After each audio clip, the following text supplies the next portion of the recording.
नमस्कार दोस्तों, आज के टॉपिक में हम मधुमक्खी के बारे में बात करने वाले हैं। उससे पहले हम मधुमक्खी की सामान्य जानकारी प्राप्त कर लेते हैं।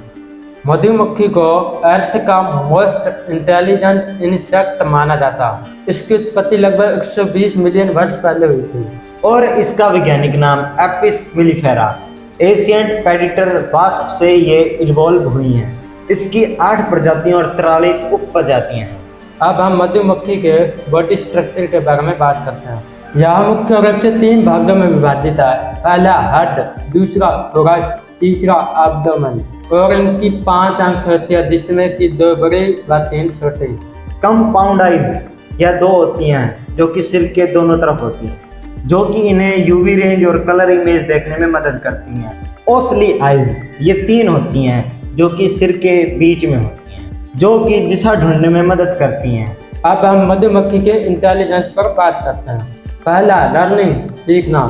मधुमक्खी दूसरे मधुमक्खी को देखकर सीखती है और दूसरी मधुमक्खी को वर्क के बारे में सिखाती है।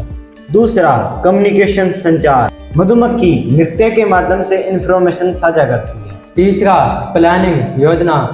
मधुमक्खी चीजों को इमेजिन व प्लान करती है। चौथा मेमोरी। इनके पास अमेजिंग रिमेम्बरिंग कैपेसिटी होती है, जो कि मनुष्य के फेस को याद रख सकती है। 5वां कीन सेंस, गहरी समझ। इसमें मधुमक्खी विजन, स्मेल और टेस्ट का प्रयोग करके लैंड माइन को खोजती है, जो कि मिलिट्री में योगदान देती है।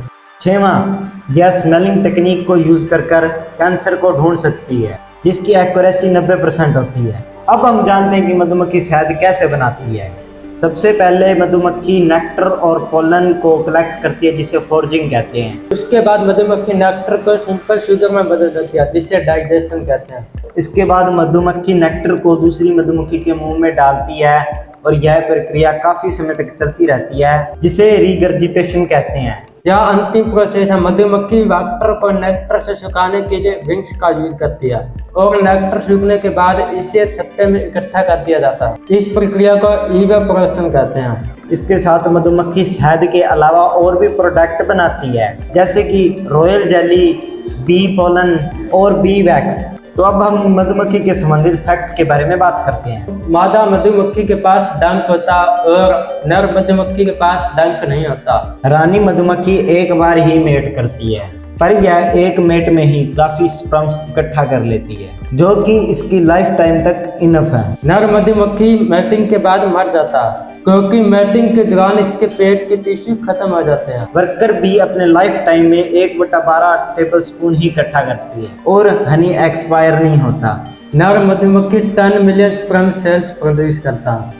अब हम मधुमक्खी के फीचर के बारे में बात करते हैं। यदि मधुमक्खी के पंख टूट जाते हैं तो ये अपना रोल चेंज कर देती है। मधुमक्खी UV ray, blue, green, yellow colour देख सकते हैं, परंतु रेड कलर नहीं देख सकते। मधुमक्खी 12 माइल्स पर घंटा की रफ्तार से उड़ती है।